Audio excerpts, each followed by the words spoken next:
नाजरीन कराम, बनी इसराइल में दो भाई थे जिनमें से एक मुसलमान था और दूसरा काफिर, और थे दोनों दरिया के शिकारी। काफिर बुत को सजदा करता था, मगर जब मछलियों के लिए जाल दरिया में डालता तो इस कदर मछलियां उसमें आ जाती थी कि उसको खींचना मुश्किल हो जाता। मगर मुसलमान के जाल में सिर्फ एक ही मछली आती थी और उस पर सब्र के साथ खुदा का शुक्र अदा करता था। इत्फाकन एक रोज उस मुसलमान की बीवी अपने मकान की छत पर गई तो उसकी नज़र काफर की बीवी पर पड़ी, जो जेवर और बेहतरीन लिबास से आरास्ता थी। ये देखकर उस मुसलमान की बीवी के दिल में वसवसा पैदा हुआ कि काश मैं भी ऐसी ही होती। तो काफर की बीवी बोली, तू अपने शोहर को आमादा कर ले कि वो भी मेरे शोहर के माबूद यानी बुत की इबादत किया करे, ताकि तू भी मेरी तरह मालदार हो जाए।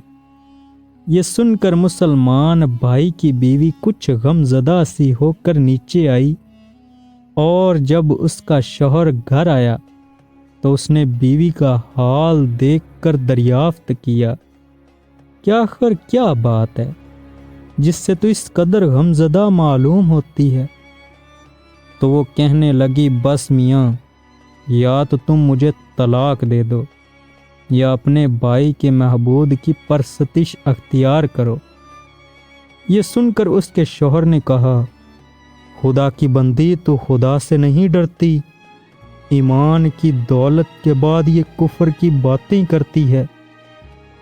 तो औरत बोली, बस मुझसे अब ज्यादा बातें ना बनाओ, मैं नंगी भूखी नहीं रह सकती, जबकि दूसरी औरतों और खसूसन तेरे भाई की बीवी को मैं देख रही हूँ कि वो जेवरात और उम्दा उब्दा लिबास से आरास्ता रहती है।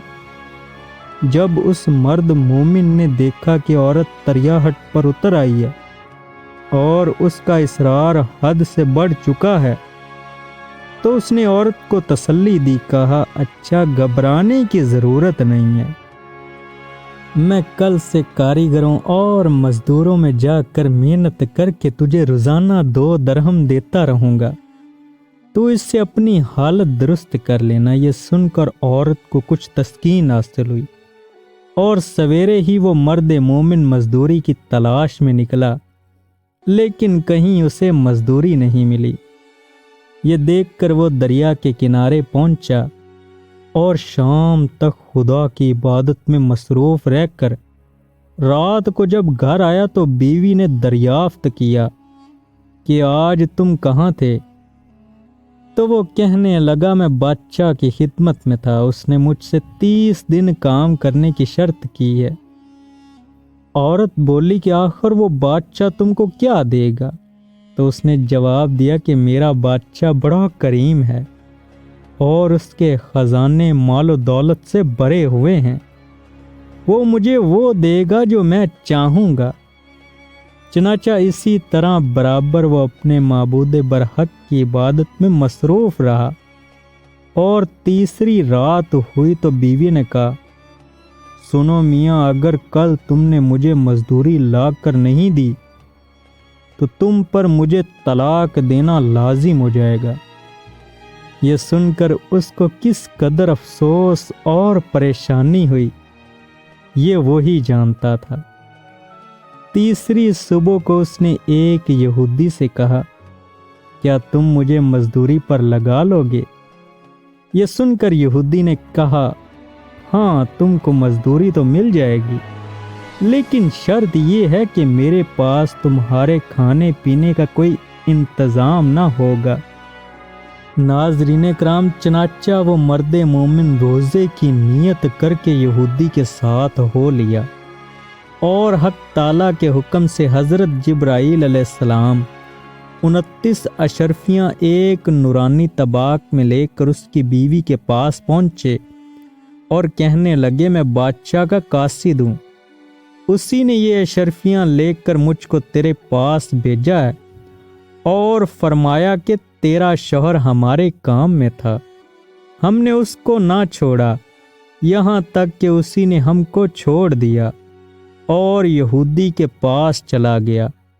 اگر وہ ہمارا کام کرتا تو ہم اس کو اور زیادہ اجرت دیتے، بس یہ ایک اشرفی کی کمی اس وجہ سے ہوئی ہے، چنانچہ وہ عورت ان میں سے ایک اشرفی لے کر بازار گئی جس پر کلمہ شہادت لکھا ہوا تھا۔ صارف نے 1000 درہم اس کی قیمت عورت کے حوالے کر دی، اور جب شام کو وہ مرد مومن گھر واپس آیا تو عورت نے اس سے دریافت کیا، آج تم کہاں تھے؟